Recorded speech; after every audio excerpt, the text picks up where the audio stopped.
Bueno, muy buenas tardes o buenos días, que se me no te la cuenten, aquí una vez más con una pequeña entrevista, esta vez con el padre Tomás María Marini. Padre Tomás, ¿cómo estás? Un gusto escucharte. ¿Qué tal, padre? Muchas gracias, muchas gracias. Bueno, una presentación muy breve. El padre Tomás Marini, yo lo conozco desde que era seminarista, hace muchos años más o menos, y acaba de ordenarse, ha sido ordenado, por gracia de Dios, hace 4 meses de sacerdote por el cardenal Burke en Roma, está ahora hablando desde Roma. Así que es un neo sacerdote. Cuando un neo sacerdote le besa las manos, le pide la bendición y todo, ¿no? Y está estudiando actualmente su último año de licenciatura en teología moral en la Universidad Santo Tomás de Aquino en Roma, más conocida como el Angelicum. El padre Tomás, junto con otro sacerdote, son los primeros, por gracia de Dios, los primeros dos curas que se ordenaron para San Elías. Así que, bueno, para mí es una gracia muy grande y todo. Pero aparte de todo eso, lo voy a decir yo, no lo va a decir él, es dibujante, es un eximio dibujante, dibuja espectacularmente y escribe, hace muchos años que escribe, ¿no? Hemos publicado por la editorial Parresía, ya este es el segundo libro que estamos presentando justamente ahora. El primer libro fue una historia de héroes para jóvenes, que tuvo muchísimo, pero muchísimo éxito. Lo pueden buscar ustedes en la editorial de Argentina o en Amazon también dando vuelta. Y ahora acaba de publicar un segundo libro que es Historia de batallas, ¿no? ¿Es así? Así es, así ¿Cómo, es. cómo, cómo está la vida primero antes que cómo está la vida en Roma? Hace mucho calor, ahora estamos en el mes de agosto, calor tremendo, ¿no? Bueno, Roma sí, está 38 grados todos los días, eh, pero bueno, me parece que no deja de ser una gracia inmensa estar en Roma, hay que aprovecharlo, truene, llueve o haga el calor que está haciendo en este momento, es algo único en la vida tener la oportunidad de estudiar acá. Ujú. Eh, Hoy mismo es San Lorenzo, uno de los más grandes mártires de la historia de la iglesia y lo tengo aquí nomás para poder ir a rezar, para poder Increíble, ¿no? ver la misma parrilla donde lo asaron. Bueno, eso es Roma, ¿no? Eso es Roma. Estar a Mm, 2 cuadras de los mártires, de San Pedro, de la sí. historia, de la cuna de la cristiandad. Es único. Sí, la verdad que es un periodo muy, pero muy lindo. Si uno tiene la posibilidad de hacerlo algún día como sacerdote, bueno, o como laico también, ir a Roma es impresionante. Voy a mostrar la tapa acá, Tomás, a ver si me permite esto hacerlo. Ahí está. Vincit significa vencer, ¿no? Vence las grandes batallas de la cristiandad, ¿sí? ¿Cómo surgió el tema este de la idea de hacer un libro de batallas? Porque uno dirá, a ver, bueno, estás estudiando teología moral, quizás, recién hablamos fuera de cámara con Tomás, eh, digo, bueno, ok, quizás estás estudiando teología moral, ¿a qué te vas a dedicar a hacer la tesina de licenciatura? Charlábamos quizás un tema sobre la pureza, sobre el pudor, muy bueno, buenísimo. Yo pensaba, ok, entonces, ¿por qué ponerse a estudiar sobre el tema de la guerra? O sea, no, de las batallas, ¿cómo te surgió este tema? Bueno, empezó ya en el seminario y bueno, surgió una conversación de desayuno ahí en Ecuador con el padre Federico Hayton y bueno, el resto de seminaristas. Y era el 16 de julio, me acuerdo porque era el día de la batalla de las Navas de Tolosa, que Mm, antiguamente, hasta hace 60 años, hasta la última reforma, tenía una fiesta litúrgica, una misa propia, con oraciones propias y demás, que se llamaba el Triunfo de la Santa Cruz. Y bueno, surgió el tema, digamos, ¿no? Qué curioso que la iglesia tenía esto de festejar las batallas, y no solo las Navas de Tolosa, Lepanto tenía su fiesta litúrgica, bueno, Nuestra Señora de las Victorias, luego Nuestra Señora del Rosario, Belgrado hace que se pase a ser universal la fiesta de la Transfiguración, eh, el Salado también, la batalla del Salado en España, en la Reconquista, también tenía su propia fiesta litúrgica en Portugal. Eh, Viena, 1682, tenía su fiesta, el Santísimo Nombre de María. Entonces, es curioso, digamos, y la conversación giró alrededor de eso, de cómo la Iglesia reconocía la intervención divina en las batallas, la importancia que tenían para la historia de la cristiandad, eh, y también los ponía como ejemplos a seguir, es decir, las batallas, los guerreros que combatieron esas batallas, evidentemente si la iglesia los festejaba, eh, en la liturgia era porque los quería poner como ejemplo. Así como por un lado se ponen a los santos como ejemplo de vida cristiana, la Iglesia también siempre lo hizo, puso a los caballeros. Y bueno, de ahí pasamos a planificar una especie de peregrinación recorriendo los lugares de las más grandes batallas. Nos empezamos a preguntar cuáles eran estas batallas. No sabíamos tanto. Es decir, uno conoce las más comunes, las más típicas, las que generalmente se mencionan, ¿no? Lepanto, Covadonga, el Puente Milvio, Constantino. Pero bueno, ahí el padre me propuso hacer una investigación y bueno, realmente tratar de hacer una recopilación de todas aquellas batallas que hayan tenido un papel destacado en la historia de la cristiandad. Y bueno, originalmente pensé en hacer simplemente una recopilación. Con el tiempo, el padre Federico también me dio las herramientas para descubrir una cantidad de bibliografía impresionante, ya desde el siglo XVI hasta hoy día, que se encuentra en Internet, que me facilitó muchísimo la investigación. Y bueno, me fui metiendo, y bueno, y con el tiempo, me echando con los estudios, fue surgiendo el libro. O sea, esto lo comenzaste entonces ya como seminarista, todavía no eras sacerdote, ¿no? Como seminarista, ya estudiando teología, sí. Ahora, la pregunta que uno se puede hacer, que digamos, mucha gente dice, pero a ver, padre, ahora está el tema de la guerra, no sé, la invasión ahora prácticamente es una invasión lo de Ceuta en España. Uno dice, pero a ver, no es que la iglesia, ¿cómo la iglesia va a estar narrando como algo heroico y como una hazaña, como algo épico, algo que tiene que ver con la violencia, ¿no? O sea, con el tema de la guerra? Mucha gente entiende, incluso hoy por hoy en la iglesia, hay muchos curas también, alguno que otro obispo, que dice, bueno, no, que toda guerra toda guerra es injusta. ¿Cómo es el tema? O sea, ¿ha cambiado la cosa? ¿No ha cambiado la cosa? Uno dice, ¿cómo estamos recordando a Lepanto cuando se luchó contra el Moro?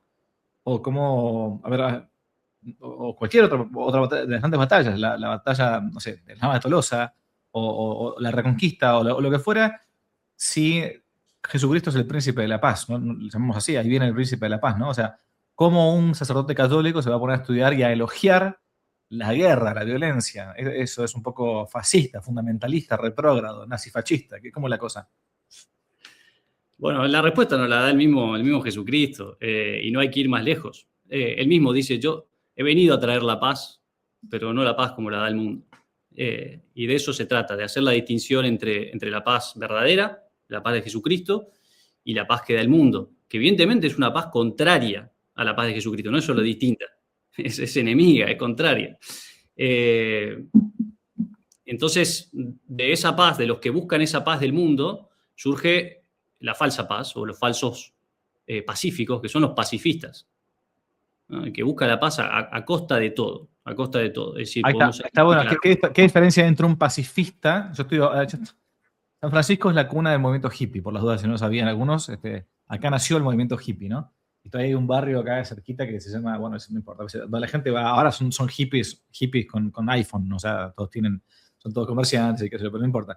Pero, ¿qué diferencia hay entre el pacifista y el pacífico? Pues en español son palabras distintas. ¿Cómo se distinguen?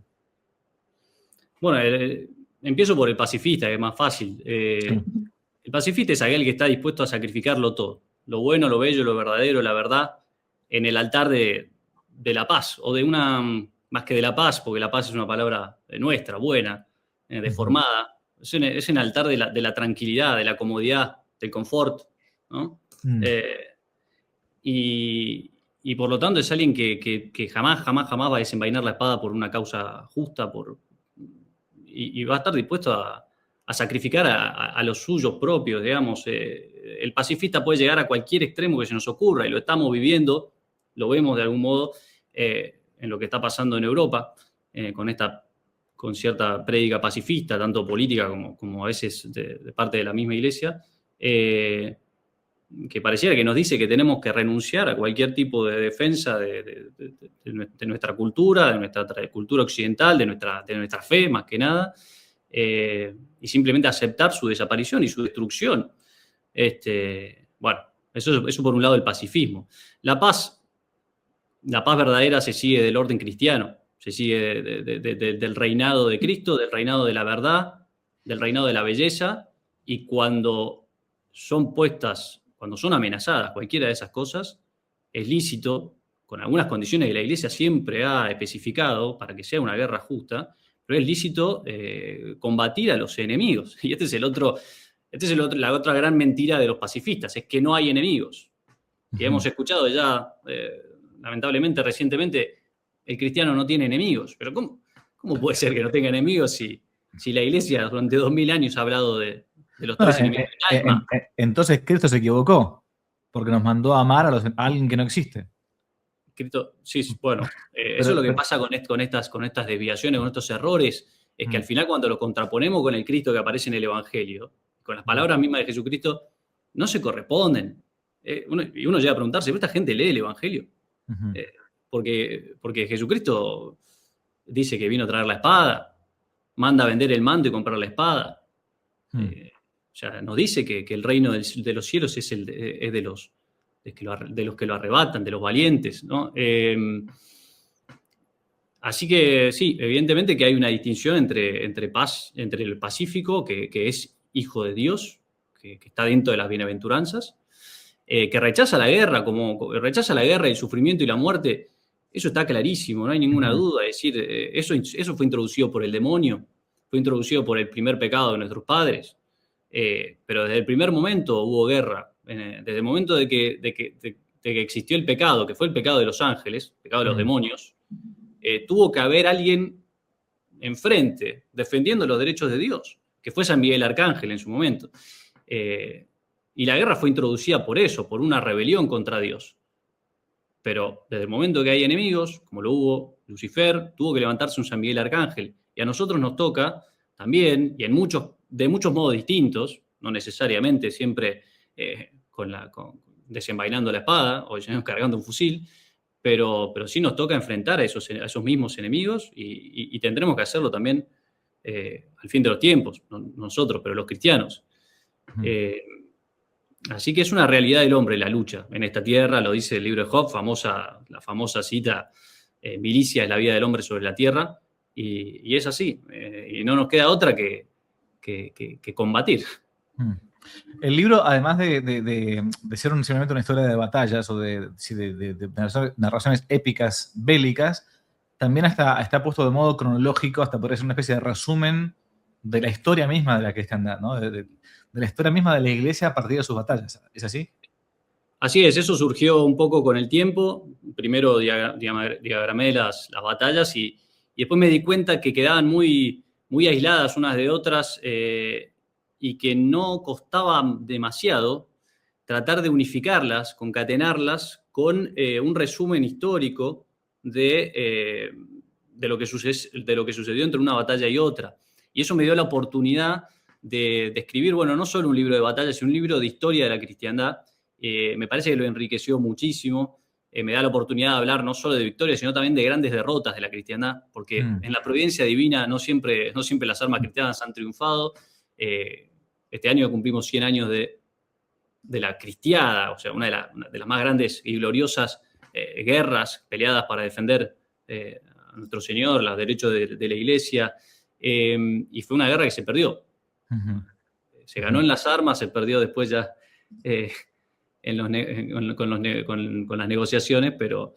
y entonces, bueno, esto también me dio la oportunidad de escribir sobre algunos tópicos típicos de la leyenda negra, algunos errores, cosas que se repiten respecto de la Edad Media, respecto de la cristiandad antigua. Acá estoy compartiendo justo el índice, mirá, por si querés, ¿no? Aquí tenemos, o sea, de modo cronológico, ¿no? La batalla de Ponte Milvio, famosa batalla de Constantino, ¿no? Contra Magencio, del Frígido, algunas que les conozco, las de Tolbiac, la de los francos, de Bouillé, bueno, acá tienen la de Covadonga, famosa, allí en el norte de España, ¿no? La de Poitiers, muchas son contra los moros, ¿no? Contra los musulmanes, ¿no?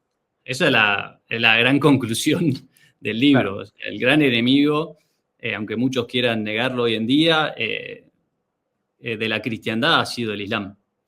Tal cual.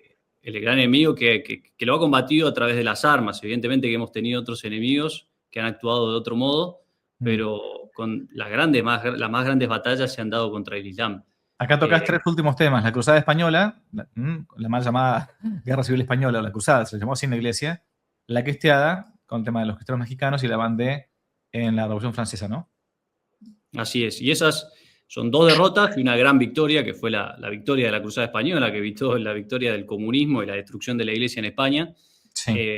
pero no podían faltar por la cantidad de héroes y santos y ejemplos gloriosos que surgen de los combatientes de la Vendée, de la Cristiada y de la Cruzada Española. Hoy mismo se cumplen 90 años del martirio de Antonio Molle Lasso, que fue un joven requeté de 21 años que no logró unirse a la fila, fue capturado y fue torturado de una forma violentísima, y lo obligaban a gritar: ¡Viva Rusia! ¿No? ¡Viva Rusia! ¡Muera Cristo Rey!